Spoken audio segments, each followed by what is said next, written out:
Day 10. It has been 10 days since we entered the house. We did it on a dare for one of the older boys. There's an old creepy house that is about half a block away from my home.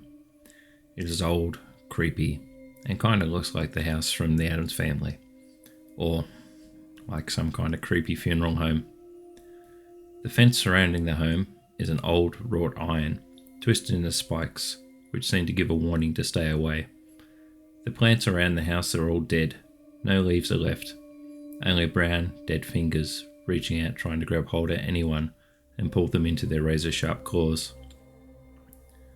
Bobby, one of the older boys, made a dare for Lewis, Richard, and myself to go into the house. We thought it was abandoned, so we made our way to the front door. With all my courage, I knocked. The cold oak seemed to sting my knuckles as I wrapped my hand against the wood.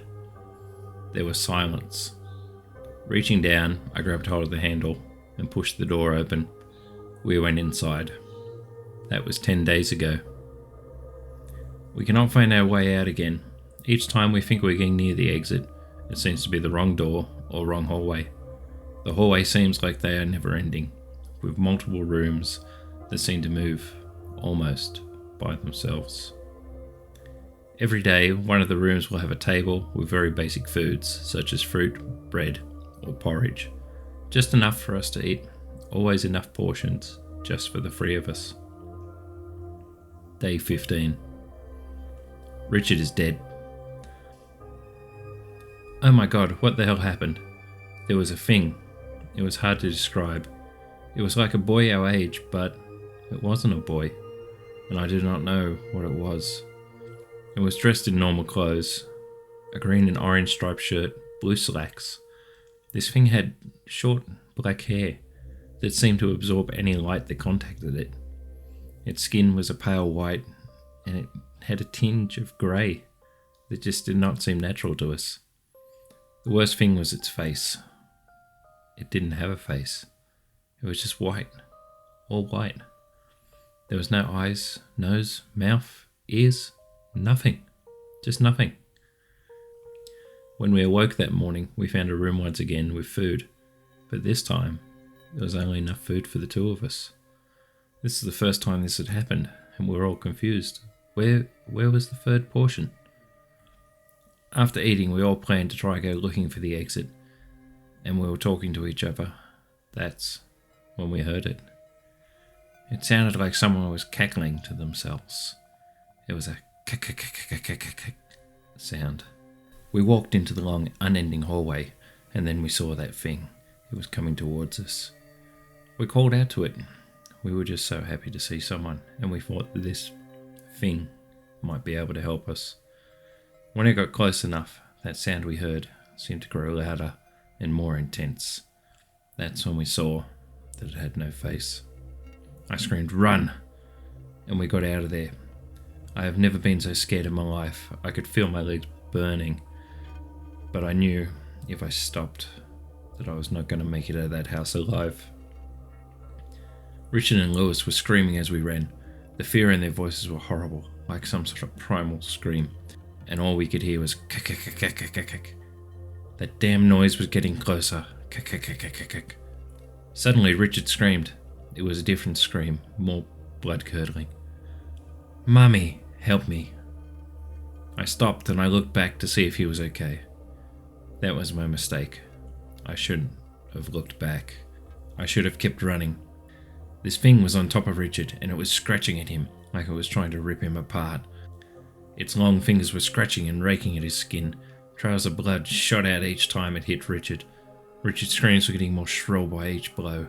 Soon, the screaming stopped. But this thing kept tearing into him. Richard's lifeless eyes were staring at me, almost like they were begging me to save him. With that, Lewis and myself fled, leaving Richard all alone with that thing. Day 913. It has been about 2.5 years since we entered the house. I still wonder if my family is still looking for me, or maybe they've forgotten all about me by now. It is getting harder now to escape the Kakak men.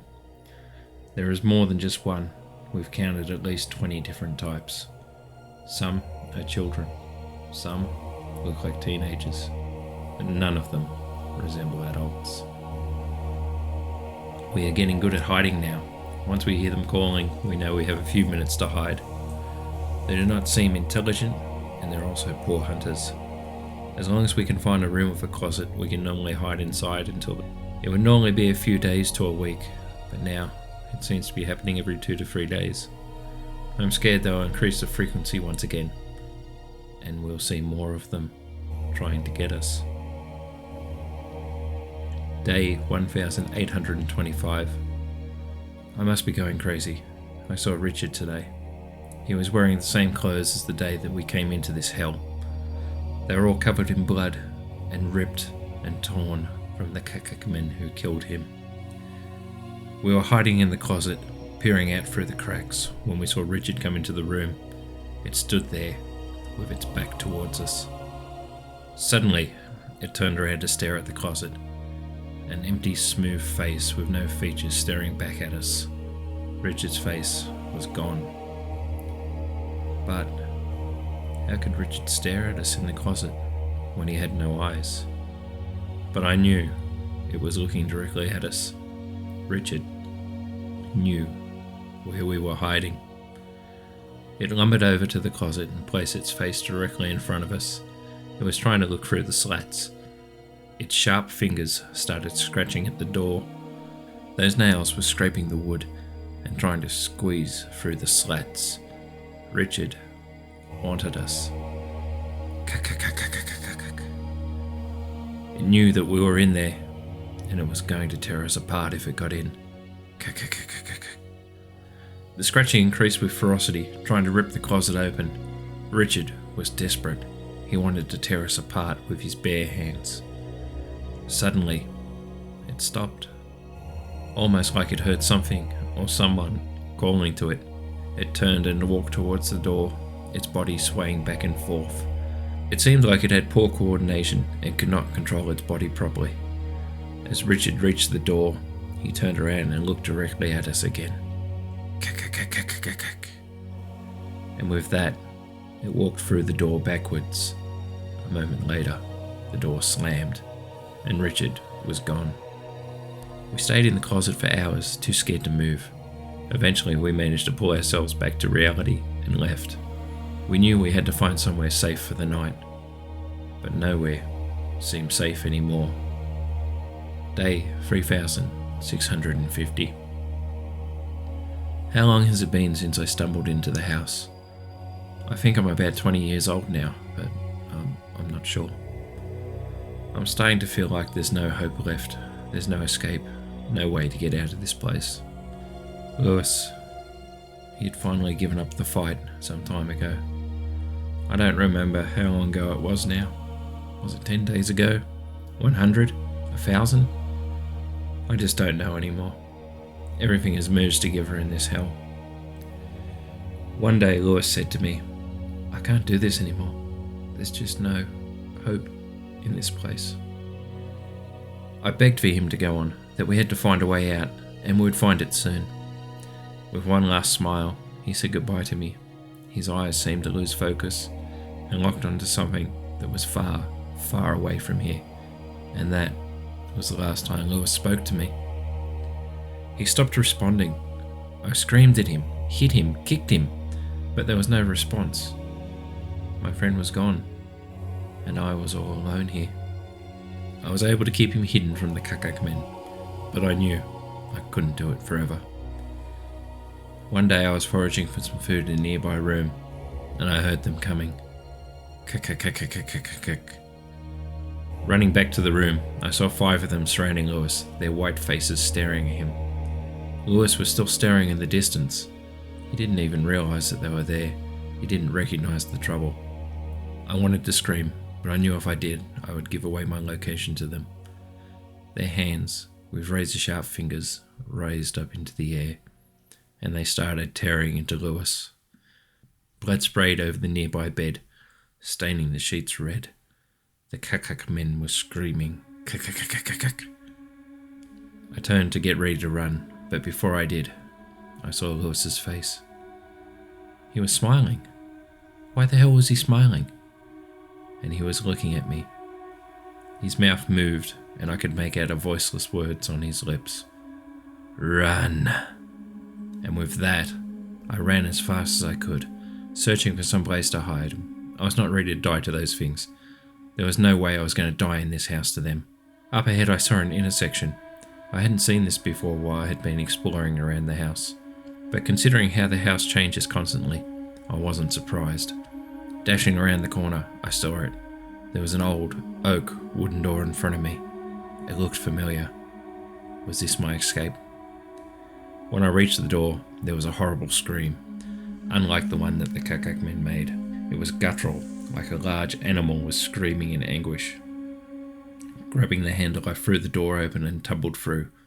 Please God, let me get out of this place. The garden came into view. The sun was bright, it stung my eyes.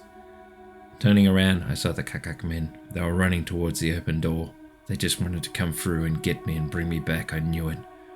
Without hesitation, I slammed the door shut and started running towards that old iron-wrought gate. Running through the gate, I couldn't believe it. I was finally free. Finally, after so long. Looking back at the house, I looked up at one of the windows. There was an old man standing there. I'd never seen an old man in the house during all my time. He had short grey hair. His eyes were black. I couldn't make out any colour to them. And I swear that I could see a long tongue slithering back and forth like a snake. He looked directly at me with those black eyes, and he smiled. It was twisted. His hand raised up, and he waved goodbye to me before he disappeared into the room. Day 4015. It has been 1 year since I escaped the house and the Kakak men. Of course, trying to explain what happened to me when I reunited to my family was difficult. So I thought it was much easier to explain that I was kidnapped and I managed to escape. Otherwise I knew that I'd end up in one of those special hospitals. Returning to life was difficult. Richard and Lewis were gone, and I didn't know how to explain to their families what happened to them. So I chose the coward's path. I didn't. One day my father came into my room and he asked me if I remembered that old creepy house nearby. Of course I did. But I only nodded to him. He explained to me that the house was being demolished and the company doing the demolition had found the bodies of 2 people in the foundations. My heart sunk. I knew that was Richard and Lewis. Finally, they've been found. I nervously asked if anything else had been found in the wreckage. He shook his head no, and he turned and walked away, leaving me alone in the silence. Hey, Mike here. I hope you enjoyed today's tale. Please remember to like, comment and subscribe. For any budding authors out there, if you'd like to share one of your horrific tales with me, please send me an email at the email down below and maybe your story will appear on the channel. And remember, keep watching for what's in the dark.